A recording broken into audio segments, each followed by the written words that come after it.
I did hear the self-same Trevor Sinclair here we go. Yes. deliberating about whether or not to include Raheem Sterling. And the thought process less than 20 minutes ago was that he gets cut. The world class Raheem Sterling. Correct. The one that cost him an expensive bottle of wine. That one. Yeah. The very one. Yeah, listen, I discussed both him and Marcus Rashford in the same way. They've both got a lot of experience, two of our most experienced players in the squad. Both of them have had in different seasons. I think with Raheem, it's been more evident because Phil Foden's been superb. He's not been playing for Manchester City. So there's an argument to say that you could question whether he should be in the squad, but it's never going to happen because Gareth trusts him. He's done it before at that level. And when? What, for England? Yeah, I mean, what are we talking that's so compelling? He's in there on reputation. He's not in there on form. His form has been touch and go this season because he's been in and out of the side in the same way that Trent Alexander-Arnold has got in the side to some extent based upon perception because defensively... And recent performances. Defensively, there's still a lot of questions to be asked. And the big question about him is as we go deeper into the tournament and play better opposition, doesn't he become a bit of a liability with his defensive capabilities? But it depends what shape we play with. So if you play with a 3-4-3... And he's in the midfield on the right, then he doesn't need to defend as much. And if you've got Kyle Walker behind him, there's an argument to say that he wouldn't. What's our best formation? Well, it depends if Harry Maguire's fit. I think if Harry Maguire's fit, you can play a 2, as in 2 central defenders. Sure. If Harry Maguire's not fit, I think Gareth will opt to play a 3 at the back. Now, the right-hand side of that might be Kyle Walker. He's not the tallest, but obviously he's got great contributions to make down that right-hand side and he can defend really well.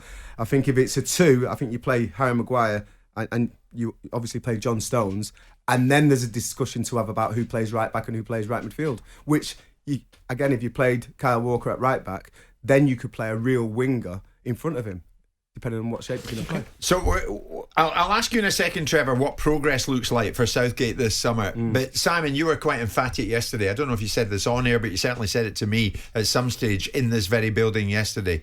Only winning the thing will do. Well, I think that's the benchmark. If you've been to the World Cup semi-final and you want to follow the narrative that was advanced then, that we were a team in great ascendancy and progressing and got to World Cup semi-final and should have done perhaps even better, then we come out of that tournament, we were successful against the Spanish, we've qualified at a canter, it's a home tournament.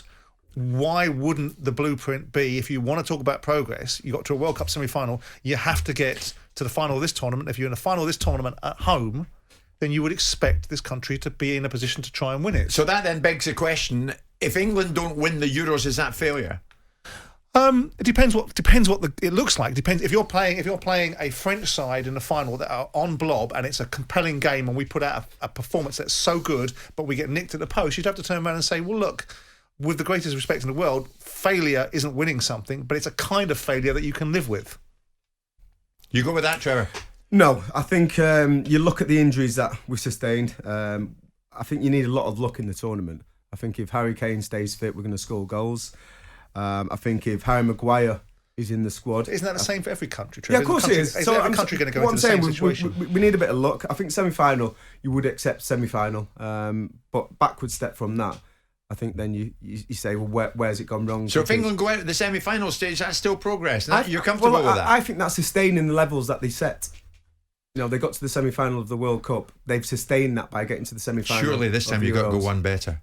You've at least got to get to the final. Which is the tougher tournaments? Well, the World Cup they're both or as the difficult European, as each other. Are they? Aren't they? I mean, South American sides don't feature in the European Championships, obviously. So you lose some of the significant opposition that you'd play in the World Cup. So yeah, but the European Championship has to be a slightly lesser version of the World Cup. There's a lot of very good teams in Europe. Granted, so, yeah. But the World Cup, I would think most people would say, is probably a slightly more arduous tournament. So if we get to a semi-final of the World Cup, why would we think that a semi-final of a European Championship would be if you look at the better? games we played and the opposition we had, the semi-final was probably the only really difficult opposition we played. So because of the draw and which side of the draw we got, we got quite lucky with that. And when we came up against Croatia, but it's always the business we looked the better team as well in the first half. But the group stages of any World Cup always give you an opportunity if you're a big I just think the strength and depth. You're going to get the European club countries going to be in there anyway. You got the chance to get your run back over Croatia. Remember this time around. That would be great. Yeah.